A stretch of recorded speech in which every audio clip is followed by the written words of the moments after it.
So অনেকেই ভাবেন যে টাকা সেভিং করতে পারবো কিনা কাজ করার পরে, দেশে পাঠাতে পারবো কিনা। একটু বাস্তবিক চিন্তা করেন, আপনারা দুইজনে মিলে যদি 3,000 বেতন বা 3500 পাউন্ড ইনকাম করেন, আপনাকে মোটামুটি 1500 টাকার মতো, 1500 টাকা না মানে পাউন্ডকে কস্ট করতে হবে। 2000 যদি সেভ করেন, এটা অনেক টাফ 2000 পাউন্ড সেভ করা। আমরা ধরেন দুইজনে মিলে 1200-1300 সেভ করতে পারছি।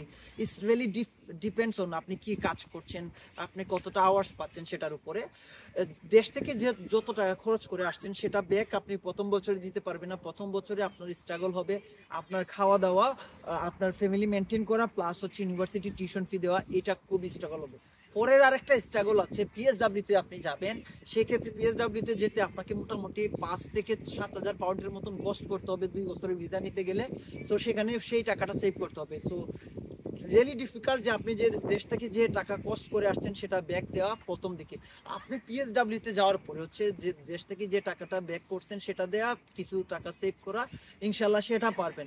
এবং অনেকেই কি করেন, এজেন্সির মাধ্যমে বিভিন্ন জায়গায় ধাক্কা টাক্কা খেয়ে অথবা বিভিন্ন দেশে অ্যাপ্লাই করার পরে ধাক্কা খেয়ে আমার কাছে আসেন বা পরামর্শ দিতে আসেন।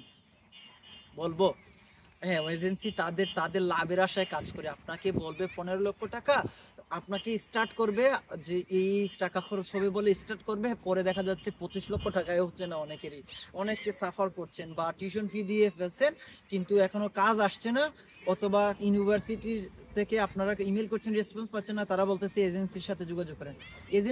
প্রায় এজেন্সিরা এরকমই করে। তবে আমি বলছি, যেহেতু রিসার্চ বেস মাস্টার্সে অনেকেই অ্যাপ্লাই করছে, সেক্ষেত্রে একটু ক্রাউডেড হয়ে যাচ্ছে আর কি অ্যাপ্লিকেশন প্রসেসগুলো।